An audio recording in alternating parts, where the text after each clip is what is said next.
Today we're learning about logarithms. Let's start with the definition of what one is. They're very similar to exponential functions. The definition is that y equals log base a of x.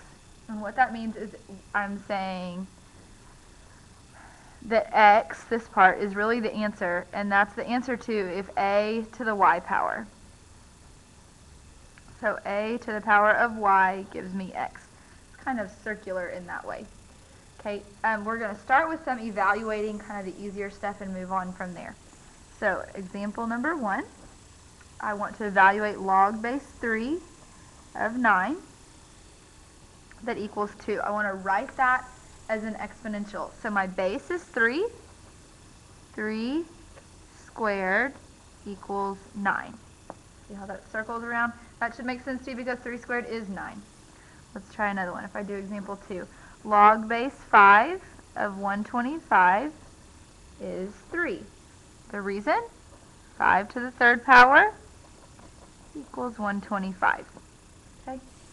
Alright, the next section, if we take out what our answer is and put in an x, can we solve these logs?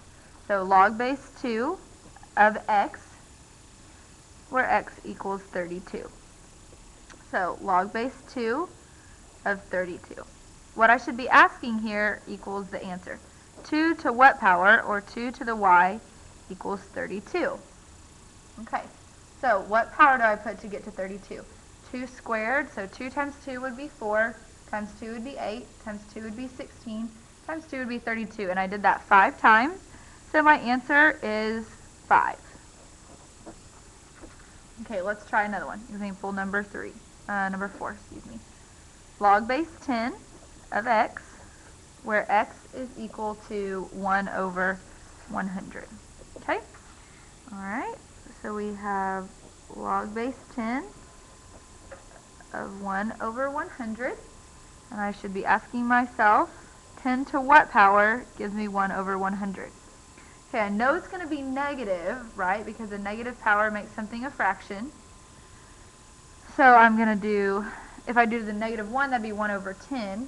To get it to 100, I do 10 squared, which is 100. So y is equal to negative 2. And that's my answer. Example number 5.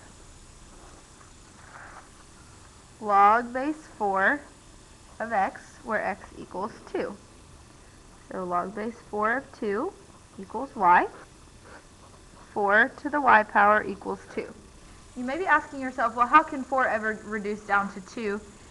Using a power only, because we know if we divided it by 2 it would be 2, but we can't just do that. What other relationship happens here? Well, if I take 4 and I take the square root of it, that's 2, and the square root written as a power is to the 1/2. So 4 to the 1/2, or the square root of 4, is 2. Logs basically undo, and when we get into more applications you'll see why this is so valuable. But for now we're just going to talk about how to compute them. If I do 2 to the third power equals 8, and I want to write that as a log, I would write log, remember the base is 2, the answer is 8, and so that goes here, and the final answer is 3. So 2 to the third power equals 8. That's how we would write that log. I'm going to kind of separate these problems up into sections, so you'll see what the sections look like on your homework. 1 and 2 is like the first section on your homework, 3, 4, 5 is another section, and 6 is yet another section. If we look at example 7, which is another different type of problem, if I want to find the log of x at some values, let's do it at x equals 10, x equals 1/3, and x equals 2.5. If the log does not have a base, I can use the calculator, okay, and it's understood to be a base of 10. I can use the calculator to solve these 3 situations. If the log has a different base, I cannot use the calculator, at least not yet. I will eventually show you how to do that. But for now, we're just going to plug that in. The log button is under the x squared button. So we're going to do the log of 10, which is 1.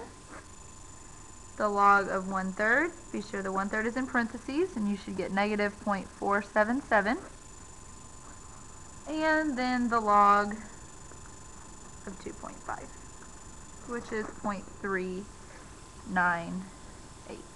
if you round to 3 places. be sure that you're getting those same values so that you know you're typing it into your calculator correctly. Okay, so the log is in the calculator. It's always base 10. Let's make a special note of that.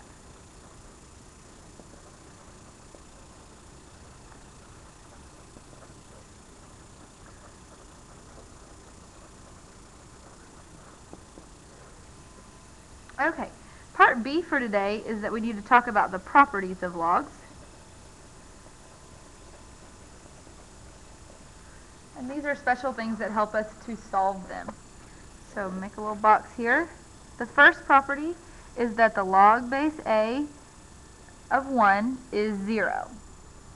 And the reason that that is true is because A to the 0 power is 1, or anything to the 0 power is 1. The second property is log base A of A equals 1. And that's because A to the first power is A, or anything to the power of 1 is itself. The third property is the log base A of A to the x equals x. And that's because A to the power of x equals A to the power of x. A to the x equals A to the x. And the last one is that the log base A of x equals the log base A of y. If that holds true, then x equals y. Okay, we're going to use those to do some solving. So a few last examples here. Example 8. The log base 4 of 1 equals, and if I want to figure that out, remember anything with 1 right here, 4 to what power gives me 1? It would be 0. So 0 is my answer from that property. Example 9. Log base square root of 7 of square root of 7. If these two things are the same, remember this power is 1. So square root of 7 to the first is square root of 7. And one last example. If I have 6 to the log base 6 of 20, the 6 and the log base 6 cancel each other out because they're the same base. And so my answer is 20. If you have any questions, be sure to come see me. The assignment on this is A4, and it's page 236, 2 through 30 even.